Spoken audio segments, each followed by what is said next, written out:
Krister, šoks pašā sākumā, 20. sekunde 0-1, bet komanda absolūti nesalūz, laba, agresīva atbilde. Jā, man liekas, tas parāda mūsu komandas noskaņojumu raksturu, kā mēs noskaņojamies spēlē, kad, lai gan lietas negāja uz mūsu pusi, mēs atbildējām attiecīgi kā profesionāļi. Kā tev pašam bija pirmais metiens gols, tas laikam vārdsargam ir sliktākais, kas var būt? Sliktākais, bet no otras puses man tieši likās, ka viss kārtībā. Dzīve nav beigusies, spēle nav beigusies, viss priekšā un tikai jācīnās. Kāda bija tā komandas iekšējā reakcija, ko jūs runājāt pie tā 0-1?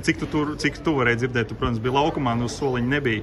Es neko nedzirdēju, bet no spēlētāju, teiksim, ķermeņa valodas arī no spēles paši, kā mēs bijām, viss bija skaidrs, ka mēs reaģējām vēlreiz kā profesionāļi un reiz reaģējām ar iemestiem ātriem, principā 2 goliem un paņēmām spēli.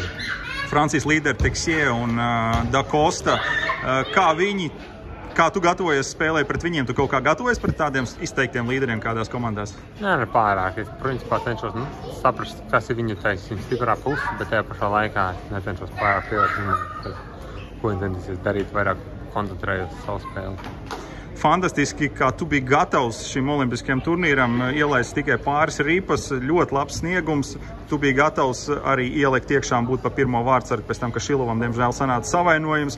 Bet tas, ka tu vienmēr brauc uz Latvijas izlases, liels tev paldies par to. Tagad sezonu Vācijā, kas ir pašas svarīgākās lietas tev tur?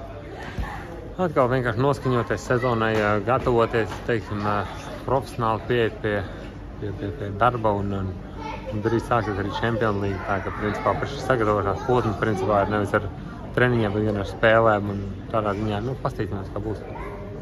Paldies tev liels par sezonu. Jā, paldies.